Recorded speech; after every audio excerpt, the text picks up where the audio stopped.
नमस्कार दोस्तों, मैं मुकेश कुमार, आपका योग मित्र। और आज का विषय जिस पर हम चर्चा कर रहे हैं वो है पुरुष बन चुकी स्त्रियां। जी हाँ, हमेशा काफी लंबे समय से प्रतियोगिता चल रही है कि हमें दर्शाया गया भारत के अंदर की महिला बहुत पीछे, इसको आगे बढ़ाया जाए। काफी क्षेत्र में आगे भी बढ़ी, शिक्षा में, खेलकूद में और भी बहुत सारे क्षेत्र है। बिजनेस में अगर बात करें, स्कूल के अंदर, टीचिंग के अंदर, हर जगह महिला आगे बढ़ी और प्रतियोगिता इतनी बढ़ती गई। इस प्रतियोगिता में महिला अपने अस्तित्व को खोता जा रही है। जिस तरह जो आज के विषय में चर्चा करेंगे वो यही है कि महिला जीत रही है या हार रही है, या जीत कर भी हार चुकी है। सामान्य रूप से अगर लड़के और लड़कियों में अगर भेद किया जाए, बड़ा सा सरल सा भेद है कि महिला जिसके शरीर में गर्भ होगा, जो संतान उत्पन्न कर सकती है, पुरुष जिसके अंदर ये व्यवस्था नहीं है। हर क्षेत्र में जीतती हुई महिला एक क्षेत्र जो उसके अस्तित्व को बना के रखता है उसके ऊपर हारना शुरू होगी, वो है संतान उत्पन्न करने की क्षमता। आजकल हम देखते हैं आसपास घर परिवार में बहुत सारी समस्याएं आनी शुरू हो गई महिलाओं को। मुख्य रूप से पीसीओडी नाम रहता है, जिसमें हार्मोन इम्बैलेंस रहते हैं, पीरियड से रिलेटेड होता है। जैसे ब्लीडिंग बहुत ज्यादा होती है, समय पे आना, नहीं आना, या इस तरह कहें कि रसोलियां बन जाना, फिर उनकी गांठों को निकलवाना, कैंसर तक पहुंच जाना, यूट्रस का रिमूव करवा देना। मीन्स समझ नहीं आ रहा हो क्या रहा है कि हर महिला एकदम से बीमार क्यों हुई। ऐसा क्या कारण है कि सारी बीमारियां केवल भारतीय नारियों के अंदर आने लगी और ये बीमारियां इतनी तेजी से फैल रही कि कॉमन हो गई। किसी से चर्चा करते, रसोली कहते तो कॉमन सी बात है हर एक की। इसके पीछे कारण क्या हो सकता है? डेली रूटीन हो सकती है आपकी, जिसमें आपका खाना पीना गलत हो सकता है, दिनचर्या गलत हो सकती है, एक्सरसाइज ना करना हो सकता है। लेकिन इसके अलावा कुछ चीजें हमसे जो करवाई जा रही है या हमारे जीवन का अभिन्न अंग बनाकर जिसको दर्शाया गया, जो हम रेगुलर यूज करते हैं उन चीजों को, जिसके कारण ये दिक्कतें बहुत बढ़ रही है। वो क्या क्या है आज देखते हैं। देखिए, आप कोई भी टीवी का कोई भी चैनल ओपन कीजिए, आपको दो तरह की एडवर्टीजमेंट 100% मिलेगी। दो एड हमेशा रहेगी। नंबर 1 डायपर और दूसरा रहेगा सैनिटरी पैड। इन दोनों की एडवर्टीजमेंट आप किसी भी चैनल पे चले जाओ, कोई भी एडवर्टीजमेंट आई, कंपल्सरी रहेगा। अब इनका हमारे शरीर पर प्रभाव क्या है, बिल्कुल सरलता से समझने का प्रयास करेंगे। देखिए, मैंने हाथ पे मोली बांधी, 1 से 2 दिन हुए, यहाँ पर निशान बनना शुरू हो गए। आपके साथ भी ऐसा होता है, आप कभी भी धागा बांधते तो सही रहता है। तो लेकिन अगर आप बचपन में, जब बच्चा छोटा है, लड़कियों के ऊपर चर्चा करें, लड़कियों पे रहेंगे क्योंकि दिक्कत उनके, पुरुष में भी आती है, उसके लिए अलग से वीडियो बनाएंगे।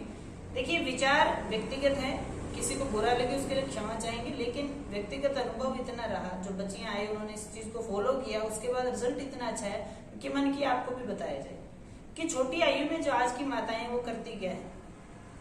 डायपर का प्रयोग करती है, बच्चा उत्पन्न होने से पहले ही डायपर की व्यवस्था घर पर आ जाती है, क्योंकि एडवर्टीजमेंट इतनी हो रही है कि कंपल्शन कर दिया कि हर घर में अगर डायपर और सैनिटरी पैड है तभी वो घर है। तो डायपर जैसे ही घर पे आता है, छोटे बच्चे को पहनाना शुरू कर दिया, वेंटिलेशन बिल्कुल रुक गया।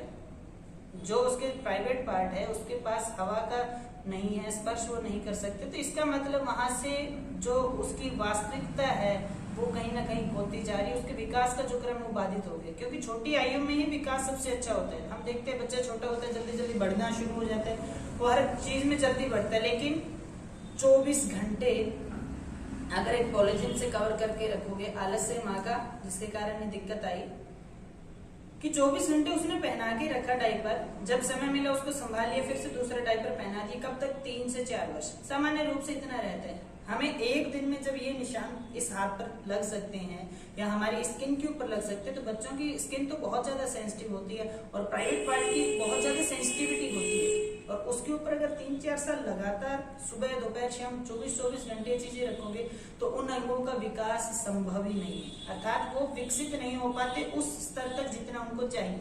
और उसके बाद शुरू कर देते हैं हम उनको अंडरगारमेंट, वो भी काफी टाइट, बिना आवश्यकता की। क्योंकि मॉडर्नाइजेशन की अगर बात करें, आधुनिक शिक्षा की बात करें, कि जब तक बच्चों के कपड़े ना पहना जाए बच्चा बच्चा नहीं कहलाएगा, बाहर नहीं लेके जा सकते। क्यों? क्योंकि बीमार करना है हमें। और जब वो बच्ची 13 से 14 साल या मासिक धर्म के समय में जाती है, तो 13-14 साल जिन अंगों का विकसित होने ही नहीं दिया, लेकिन आंतरिक प्रोसेस चलती रही, जिसमें उसके मासिक धर्म बनने शुरू हुए, अंडे बने सही से, गर्भाशय में आए, फिर धीरे धीरे बाहर निकलना शुरू हुआ, लेकिन अंग अब भी कमजोर है। आंतरिक अंग विकसित ना होने के कारण या उस स्तर की मजबूती ना आने के कारण दिक्कत क्या हुई?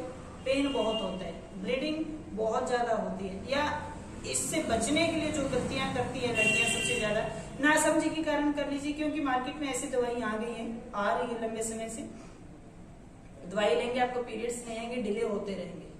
देखिए शरीर की प्रोसेस है, जब मासिक धर्म शुरू होगा तो 1 महीने के अंदर अंदर वो गंदगी निकलनी आवश्यक है, था वो जहर बन के आपके शरीर को खत्म कर देगी। लेकिन नासमझी के कारण उन्होंने वो शुरू किया, दवाइयां नहीं, जिसके कारण दिक्कत आई। और दूसरा सबसे बड़ी दिक्कत आई कि सैनिटरी पैड का प्रयोग होना शुरू हो गया। उसमें भी ये समस्या, वही पॉलिथीन जो आपको बचपन में मिला था 3-4 साल तक, वो आप अब पूरी उम्र के लिए है। हर महीने 4 से 5 दिन, 6 से 7 दिन जो प्रोसेस आप किए उसके अंदर वो पॉलिथीन आप कवर रखते हो। वही चीज वेंटिलेशन ना होने के कारण आपके जनेंद्रिय के काफी कमजोर हो जाते हैं, जिसके कारण दिक्कत क्या आती है, कल को आप गर्भ धारण करने में समस्या आती है, क्योंकि गर्भाशय के पास वो संतुलन गया है नहीं। वहां पर आपको हर जगह यही मिलेगा, डॉक्टर कहेंगे इन्फेक्शन है।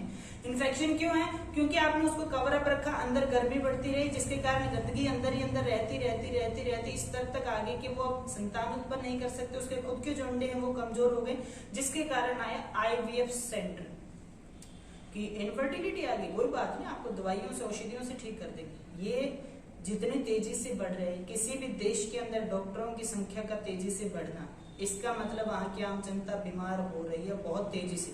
और भारत के अंदर IVF सेंटर बहुत तेजी से खुल रहे हैं। मेट्रो सिटी में अगर जाके देखते हैं तो जैसे कॉर्नर पे चाय की दुकान होती है, उस तरह आपको हर गली के अंदर IVF सेंटर खुलते हुए दिखाई देंगे। इसका मतलब हमारे जो युवा साथी है, मुख्य रूप से जो लड़कियां इस स्तर तक पहुंच गई है कि अपने संतान उत्पन्न करने की क्षमता खो दी।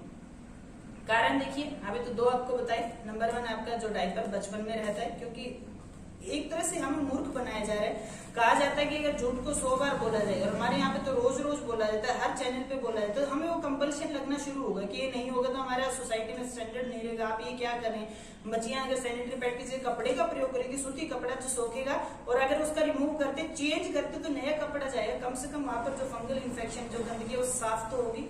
और सैनिटरी पैड में ऐसी कोई व्यवस्था नहीं है। गवर्नमेंट में इसमें काफी सहायता करती है, फ्री में डिस्ट्रीब्यूट करती है। नहीं पता क्या कारण है, क्या उनका उद्देश्य है, लेकिन सच्चाई देखिए, भारत के अंदर ये जो बीमारियां बढ़ रही है, इसका कारण कहीं ना कहीं 2 चीजें, क्योंकि बचपन और एक आरंभ होने की अवस्था, दोनों समय में आप अपने जनेंद्रियों को कवर अप करते हैं, जिसके कारण ये दिक्कत आती है। अब आगे बढ़ते हैं, कपड़ों की बात करते हैं। देखिए, प्रतियोगिता होती है, आप किसी क्षेत्र में मेहनत करिए, लेकिन वस्त्र धारण करना आपके शरीर की जो प्रकृति है, भौगोलिक क्षेत्र जो है, उसके अनुसार कपड़ों का प्रावधान आपको मिला था कि परिधान किस तरह का रहेगा। जम्मू कश्मीर में जाएं, कपड़े अलग मिलेंगे, क्योंकि एटमोस्फियर अलग है, ठंडा है, तो वहां पर गर्म कपड़े आपको पहनने पड़ेंगे। जैसे जैसे नीचे आना शुरू करेंगे, पहाड़ी इलाके में जाए, वहां पर कपड़े अलग हैं। पंजाब हरियाणा में आना शुरू करेंगे, कपड़े थोड़े से लूज होने शुरू हो जाएंगे, जैसे सूट सलवार हो सकता है, धोती कुर्ता, या ऊपर कुर्ता, नीचे घाघरा हो सकता है। इस तरह के कपड़े हरियाणा राजस्थान की तरफ आते तो मिलते हैं। कारण क्योंकि यहाँ पर गर्मी ज्यादा है। अगर आपने यहाँ पे स्किन टाइट कपड़े पहने तो दिक्कत किसको होगी? आपको सबसे ज्यादा दिक्कत आएगी, क्योंकि एक कपड़ा जो हर जगह पहुंच गया, जम्मू कश्मीर से लेकर कन्याकुमारी तक, वो है जींस। पहले बहुत कम होता था, कोई सर्दियों में अगर पहन ले तो ठीक है, लेकिन अब कॉमन हो गई। काम करते हुए खेत में भी हम देखते हैं, अगर कोई काम करता है जींस पहन के काम करते हैं।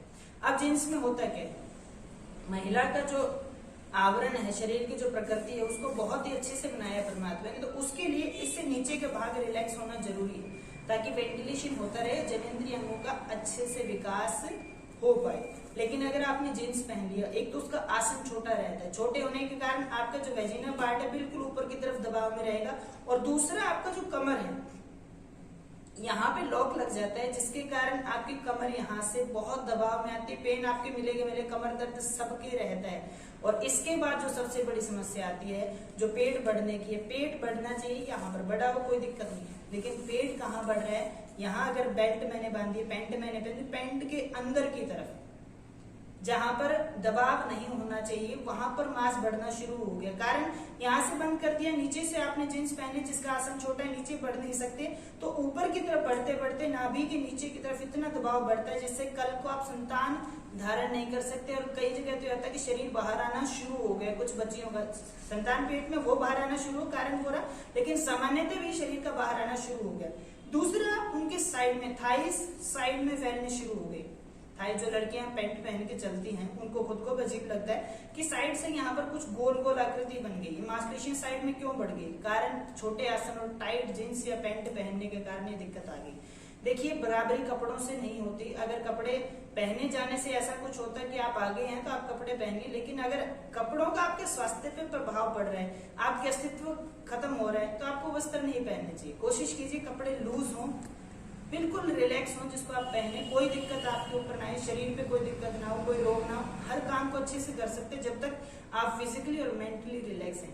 और जिसके जनेंद्रिय या कमर के या नर्वस सिस्टम के ऊपर कोई दबाव रहेगा, वो मेंटली भी डिप्रेस्ड रहेगा, कोई ना कोई चिंता रहेगी। आजकल की बच्चियों को देखें, बड़े छोटे सभी लड़कियों को बहुत ज्यादा चिड़चिड़ापन आ गया है, कारण उनका शरीर रिलैक्स नहीं है अब तक। तो प्रयास करूंगा कि आज की जो वीडियो के अंदर जो चीजें हमने देखी है, जो डेली रूटीन में हम यूज करते हैं, इनको शरीर से दूर कीजिए, अन्यथा आप बहुत ज्यादा बीमार हो जाएंगे। इसी क्रम में आगे पीछे वाली वीडियो में बताया था, इसमें फिर से बता देता हूँ, जो अंडर गारमेंट है उसके अंदर से रबड़ को रिमूव कर दीजिए। प्रयास कीजिए जब तक आवश्यकता न है उसको धारण ना करें, लेकिन कहीं जरूरी है, फॉर एग्जांपल आप वर्कआउट करते, एक्सरसाइज करते, तब आवश्यक है, ताकि आपके आंतरिक अंगों को चोट ना लगे, उस समय आपको उसको धारण कीजिए, कोई आवश्यकता नहीं। अन्यथा अगर जरूरत नहीं है तो कोशिश कीजिए उन वस्त्रों का प्रयोग ना किया जाए। जैसे रात को सोते समय आप करते, कोशिश कीजिए आपके जो आंतरिक अंग है उनके ऊपर वस्त्रों को धारण करना आवश्यक नहीं, बाहर से हल्के कपड़े पहने, ताकि उनको भी रिलैक्सेशन मिले, वो भी अच्छे से विकसित हो पाए, और उनके अंदर अगर कोई दिक्कत है, कोई बैक्टीरिया फंगस है, तो धीरे धीरे अपने आप ही वहां से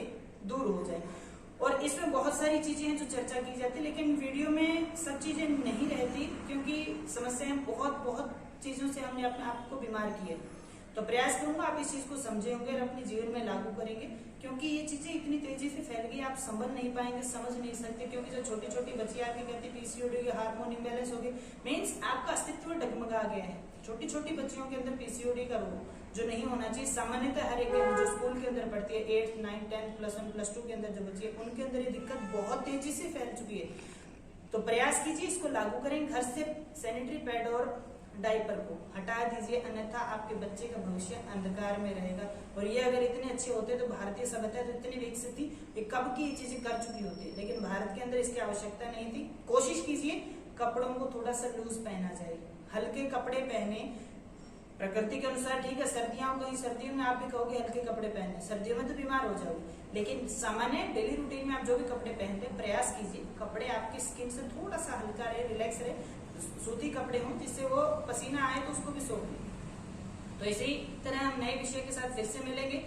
कोई गलती हुई उसके लिए क्षमा चाहेंगे, किसी का विरोध नहीं कर रहा है, क्योंकि अगर कोई पैथी बनी है, एलोपैथी या आयुर्वेद है, वो ठीक है उपचार के लिए, लेकिन ऐसी व्यवस्था हमने बना दी कि अगर रोग होगा तो वो पार्ट निकाल दिया जाए, वो रोग होगा तो उसको काट दिया जाए, चीर दिया जाए। ये औषधि या व्यवस्था नहीं है, या चिकित्सा नहीं कह सकते कि अगर कोई दिक्कत आई तो उस चीज को शरीर से बाहर निकाल दो, क्योंकि शरीर के अंदर जो अंग आए हैं वो दोबारा नहीं बन सकते, ना ही कोई आपको दे सकता। आपके अंग है, आपका शरीर आपके ही काम आएगा और किसी के नहीं आएगा। इसलिए प्रयास कीजिए।